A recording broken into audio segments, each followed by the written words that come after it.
everybody, and thank you for stopping by. And I truly hope that all is well with you and your family. You know, every time I bake a loaf of bread, I'm always thinking of the Lord's Prayer. Lord, give us this day our daily bread. And I am so thankful for my daily bread. And that's going to bring me to sharing a recipe with you that I think is extremely inexpensive and very easy to make, especially with a delicious loaf of homemade bread. And you start off with 2 eggs for this, and you're going to break the yellow on the 2 eggs. You just fry them up, 2 eggs.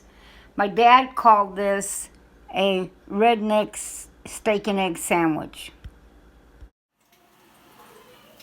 Okay, here's our bread, nice and toasted for what my dad calls a redneck steak and egg sandwich. I just call it a poor man's breakfast or an easy breakfast, whichever you prefer. You know, it doesn't matter. Now here's our bologna. Here's our eggs. I'm going to put them on top. I am not going to put a top piece of bread on this. I'm going to eat this just like it is, and I'm going to be thankful for this. Now, my dad swears that this sandwich was invented out of kind of a necessity because bologna could be fried. In other words, luncheon meat was not something you trusted that much because, well, refrigerators were not something a lot of people had, and so, you know, they had ice boxes if they could get their hands on bologna. But frying it helped secure and make sure that the luncheon meat was safer to eat.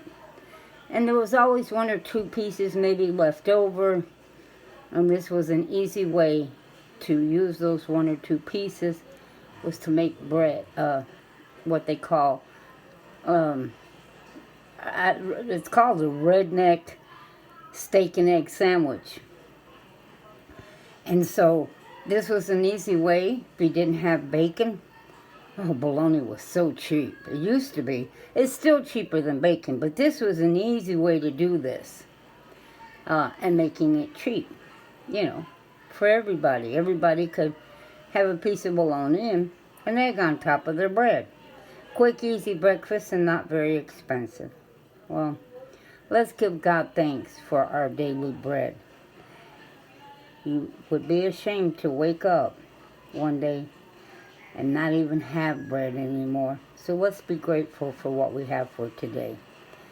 He feeds our soul and our flesh when it comes to the food we eat. He's the one who gave it to us. Well, God bless you guys. And I hope you'll try this. So you probably have already had one. But this is going to be my breakfast. And God bless each and every one of you.